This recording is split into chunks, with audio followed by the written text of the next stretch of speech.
स्वागत आहे मित्रांनो तुमचं आपल्या नवीन ब्लॉगमध्ये. मी आलो होतो नवपत जेम्स अँड ज्वेलरीच्या दुकानामध्ये. ती म्हणत असते, "तू इथं कशासाठी आला?" तर मी भाऊ आलो होतो इथं खरेदी करण्यासाठी. आपल्याला घ्यायची होती कानामध्ये बाली. त्यामुळे आपण इथं बाली घेण्यासाठी आलो होतो. भाऊने आपल्याला 4-5 बाल्या दाखवल्या. त्याच्यामध्ये आपल्याला एक पसंत आली. भाऊ म्हणले, "तुमच्या कानामध्ये घालून दाखवतो भाऊ कशी दिसते." म्हटलं, "ठीक आहे, दाखवा." भाऊनं आपल्या कानामध्ये बाली घातली आणि आपल्याला ते बघायची होती आरशामध्ये. मग काय भाऊनं घातल्यानंतर आपण इकडे आरशामध्ये बघायला लागलो. आरशामध्ये बघल्यानंतर काय आपल्याला ते बाली तर पसंतच आली होती.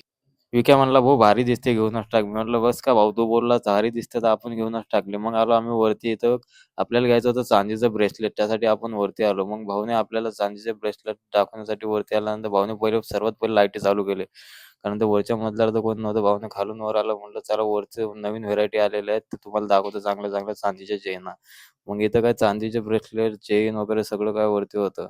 वरच्या मजल्यावर काय भाऊ फक्त चांदीच भेटते. खाली भेटते सोनं. मग इकडे काय चांदीचे सगळे दागदागिने सगळे इथं होते. मग काय भाऊने आपल्याला इज्जत दिली. भाऊ म्हणले, "या इकडं भाऊ शेठ तुमच्या हातामध्ये दाखवून दाखवतो ब्रेसलेट कसे दिसते ते." भाऊने एक साथ 2 ब्रेसलेट आपल्या हातात घातले आणि म्हणले, "शेठ हे भारी दिसतात बघा." मग आपण इकडे आरशामध्ये थोडं बघितलं, की भारी दिसते की नाही.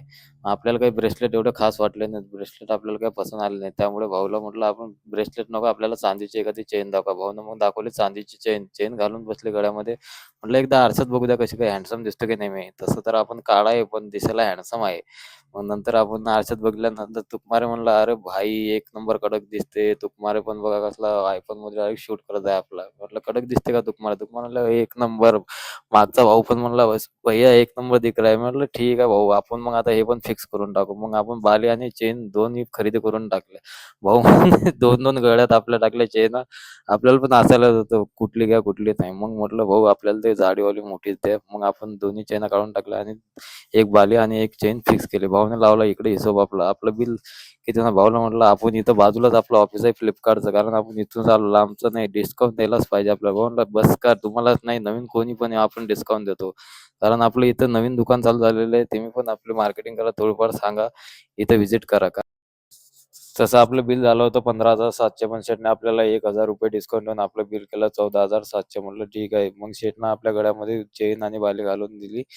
बाली आणि चेन घेतली. बिल दिलं. बिल आपण घेतलंय आणि बिल केलं आपण ऑनलाईन पे. आपण ₹14,700 पे करून टाकले. ₹1,000. मग आला सच्या. सच्याला म्हटलं, "चल भाऊ झालं आपलं बिल वगैरे पे." आम्ही बिल वगैरे पे करून निघालो बाहेर. मग काय भाऊ असं होतं, "वाजव रे न्यान्या."